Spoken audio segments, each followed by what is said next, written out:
Welcome back to Celebrity Radio. It's Alex Belfield talking to some of the country's biggest stars and some of my favourite people. And we've got one for you today. Brotherhood of Man took the world by storm and they were the first winners of Eurovision that we really fell in love with. Let's face it. And the star was Nicky Stevens. How are you doing? Hello, good morning to you. Yes, I'm very well, thank you. What a thrill it must be to be you. I mean, when we look at that song, Save Your Kisses for Me, I mean, it's iconic. Everybody knows it. But of course, it's one of many, many, many songs that Brotherhood did. That's right. I mean, over the years, I think I've lost count, actually, how many we actually did record. And, of course, not everyone was always released. I mean, plenty were. So over the years, I'll have to do a bit of a recce on that, actually, but a lot of songs. You can get them now in this brand new CD, which is called Brotherhood of Man Gold, and it really is a celebration of your life. When you get this and listen through it, I mean, every song's a memory, isn't it? Oh, absolutely. It really, really is. And usually 9 times out of 10, you can cast your mind back to where you were in the studio, where you were standing, etc., etc. And it absolutely is a memory. Talk to me about your life and career, because you've known no different, really. I mean, you are a singer. That's all you've ever done. Yes, I started singing at the age of 4. And obviously in Wales, it's the land of song and poetry. And at a very early age, my mother took me to a lady to give me singing lessons. I was only 9 years of age. And then I continued to have my voice trained classically. And I passed exams for singing and everything. And I was part of a very famous girls' choir in Wales. Not so much famous outside Wales, but in Wales, called the Howell Girls' Choir. And I was their soloist. And at the age of 14, we were travelling around Europe giving concerts, which was very, very prestigious in those days, going back to the 60s, to be able to do something like that. And it was just by accident that I came into show business. I never planned a career of especially pop singing because I was a classical singer. But it was my sister-in-law who worked at a nightclub and found that the band could not get a girl singer at all, for love nor money, and made me go and audition. And I got the job, even though I couldn't sing pop songs very well, I have to be honest. But I discovered that I liked that side of singing. And I enjoyed being up on a stage and singing the pop songs. And basically my career then, went from strength to strength. So all these years, I have been a singer. And of course, I'm a classically trained pianist as well. So I had the both, which has come in handy. Oddly enough, on one of the tracks of what we are going to talk about, the accompaniment is myself playing the piano, so I was quite thrilled about that. We'll get to all of that in a moment. You mentioned the clubs and the Swansea Townsman. At 16, there you were doing a residency. Just last week, I was speaking to Toya, who was telling me about her life in the clubs, and she said how times have changed and how unbelievably crass it was that some of the managers felt that they had the right to grab you and grope you simply because they'd booked you. Was it a fun life in Swansea, or was it a tough life? Well, mine was marvellous. I mean, I was very well protected because my sister-in-law worked in the club. And you wouldn't want to tangle with her on a bad day, I can tell you. She was really great. But no, mine was fine, absolutely fine. And, there was one or two incidents, yes, we can all look back on where boys or men were a little bit forward, but, soon put them in their place. I was very lucky like that. I was absolutely fine. And I guess your confidence is part of it, because you have to have a certain swagger when you walk in those places. They can be intimidating, can't they? Well, they can be, but for me, looking back on my early years in residencies, I was lucky that everybody I worked with was really nice. I do recall a drummer who used to sort of, when I was singing, sort of reach out and go and touch my derriere, so to speak. But I just used to knock his hand with a microphone. And I think that hurt him quite a bit. And being a drummer, he had to watch out what I did to his hand, Yes. So and anything that happened, But you used to get that in those days. I mean, you know, a lot of these cases now that are being brought forward when people say, oh, so-and-so groped me, and, you know, it used to happen. You used to tell the person, back off, and that was it. Whereas nowadays, of course, you would be reporting them for a sexual assault. Yeah, absolutely. You know. Let's talk about the piano, because I play the piano too, and I don't know about you, but it is one of the most beautifully relaxing experiences on earth. Is it your best friend when things go wrong? Is that the first thing you turn to? Because for me, it's an amazing release, and it just takes you to a different planet, doesn't it? Well, I wouldn't say when things go wrong. That's a bit of a when things go wrong for me. Well, one of the great things I always find, if you're down or if you're depressed or anything like that, music can sometimes be very, very uplifting, especially from a performer's side. I mean, there was a time in my life where I did go through some years of depression, which basically I kept to myself. It's always easier to put a smile on rather than explain, well, I feel like this because, which anybody that's been through depression will tell you. It's just easier to give a smile and that's it, and then go home and deal with yourself the best way that you can. But I do find singing and playing the piano, it is a wonderful release, and it's very uplifting. And singing especially, because of the breathing that comes into it when you're singing, you're creating more oxygen go into the brain. And, you know, I found that my work with Brotherhood of Man over the years, you step on that stage and you're totally immersed in what you're doing. It would be the same playing the piano. Sadly, I don't play as much as what I used to, but it's therapy. Music is therapy for the heart and for the soul, I always find. Yeah, I totally agree.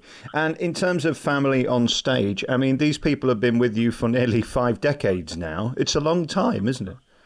I know. I mean, it's so hard to believe. We're celebrating 47 years together. I mean, that's amazing. It's like a lifetime.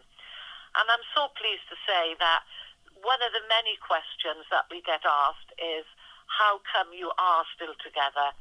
I believe it's because we have a concept that works, and we all actually do get on together. You know, we all appreciate each other's humour. I always say to people, I laugh with those 3 people like I laugh with no other. And of course, over the years, you build up your in-group humour, so to speak, you know. And of course, you can relate back to fun times over the years. Oh, remember when this happened and that happened. And we all still enjoy working together, which is lovely. What's it like on stage now? Has the show changed? I mean, do you have to tone it down, or is it still as extravagant as it used to be? Well, we do all our hit records, obviously, because at the end of the day, that is what people come to see. But at the moment now, the show itself, it is all songs from the 70s. So not only our hits, but we do 1 or 2 other songs as well, which are from that era. And like we do some Bait City Rollers, Shangalang for a start, right. we do, you know, and Bye Bye Baby, which is a medley. And that is so great to perform those types of songs. And you see, what happens is, you perform great hits like what they are. You can understand why they were the hits when you then go to perform them yourself. Yeah. You know, I mean, I love doing the Shangalang medley. I just absolutely love it. And of course, you know, we do a lot of audience participation now. You know, where we always make a joke about you're much too young to remember the song that won the Eurovision. Yes. And of course, you know, they're all going to say, no, we can remember it, you know. So then we say, okay, if you're that good, sing it. And the next thing you know, you got the whole audience singing Save Your Kisses for Me on their own. And they like, audiences like when you interact with them that way. And I do a little bit of a sing-along where I will start a song and I will let them finish it. You know, songs from the 70s that everybody would have remembered, like, you know, Middle of the Road, Chirpy Chirpy Cheep Cheep, you know, for instance, you know, or all songs like that. And the audience, you start off the first line and away they go, they're on their own. And they love that. It's entertainment, you know. With 16 studio albums, worldwide sales topping 15 million, you've done the business and you've been there and you continue to do it. It's interesting, the 70s. I just flew to Stockholm to see Mamma Mia The Party, which is coming to London. And it's amazing how this music has become contemporary again. I think for a while, some of the songs you just mentioned were a bit sort of cheesy and silly, but we've fallen in love with them again. And that, of course, happens with time. Our nostalgia makes us love these songs again. Oh, absolutely. You know, I always find if you go around anywhere, I have found this a very interesting observation. You go around any karaoke place, and you can guarantee that the most popular songs will be from that era that everybody gets up to sing. Yeah, you're right. You know, all right, people will try, you know, songs that have been brought out much later, of course, you know, because we're looking at 40-odd years ago. But you would be surprised at the amount of songs, youngsters that perhaps weren't even born then, that pick those songs to sing. It's quite amazing. And what was interesting about your back catalogue, when you look at most of them, they're sort of back of the shower songs. We can sing along. Was that always intentional? Because sometimes you can be a smart ass and write a song that's so clever nobody can remember it. But these songs were all instantly recognisable. Well, I think it was the style of the boys, really. You know, that wrote the songs along with our manager. It was their style of writing. I mean, some of the songs that we brought out before Save Your Kisses for Me, you know, they were great songs, but they were always melody. And as we say in this business, melody will always prevail, you see.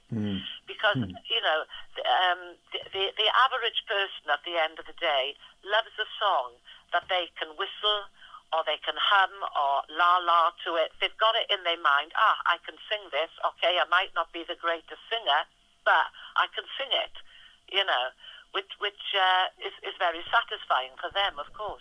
Tell me about Eurovision itself. I mean, right now we look at it and it's this huge Goliath of a production and the pressure's ludicrous. Was it like that back then? Did people take it as seriously? I have to be honest, I think we did the Eurovision around the best time that it was. There wasn't hundreds of countries in it for a start, you know.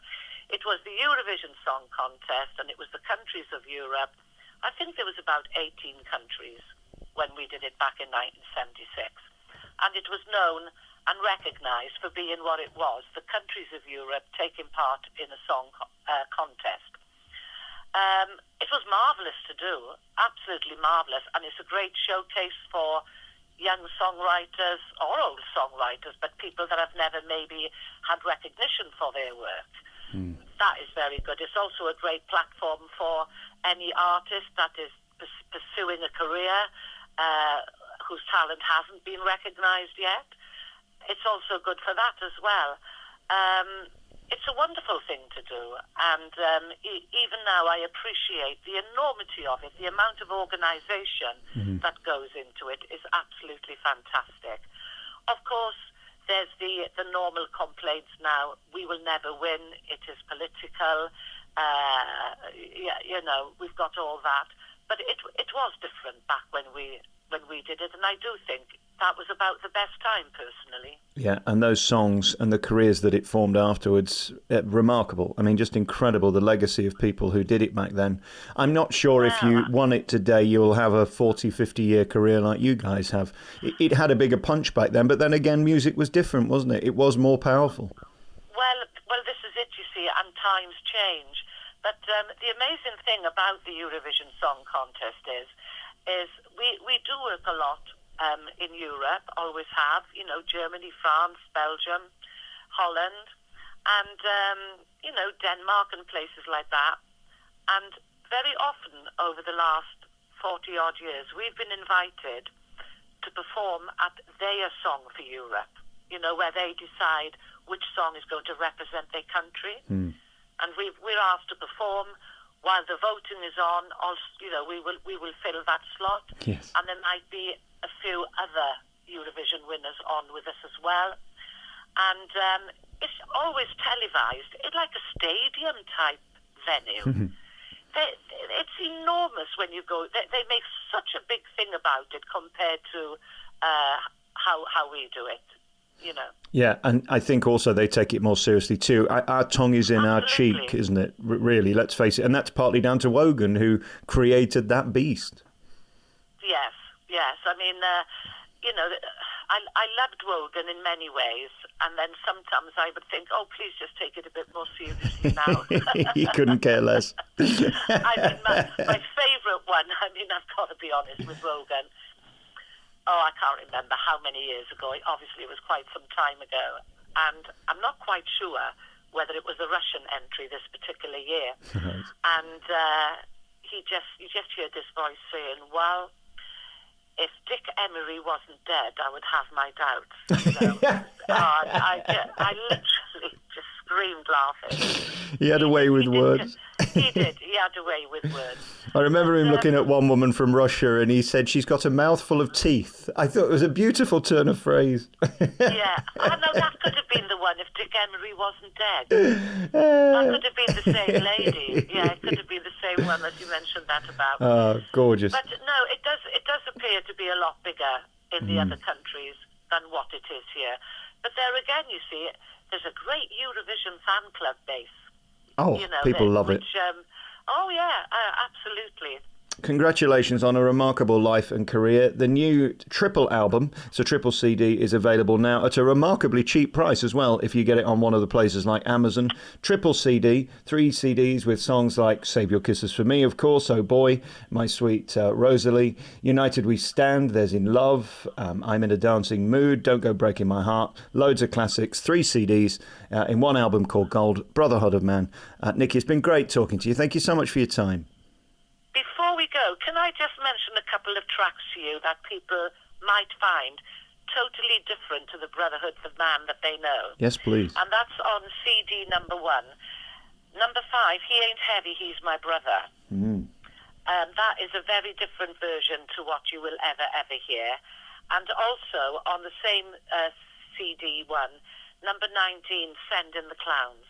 Oh. Very, very different. It's Brotherhood of Man singing in 4-part harmony, and it's very, very different to the other songs. And you'll see another little side of the talent, may I put it that way, that we have between the 4 of us. Beautiful. Well, I haven't heard the CD yet because it's not done yet. It's out on May the 10th, so they couldn't send it to me, but I wanted to get in first with the chat, so thank you so much. I can't wait to hear it. You bring a smile to our faces. You brought joy to our hearts for many, many years, if not many decades. Congratulations on everything. It's been lovely talking to you.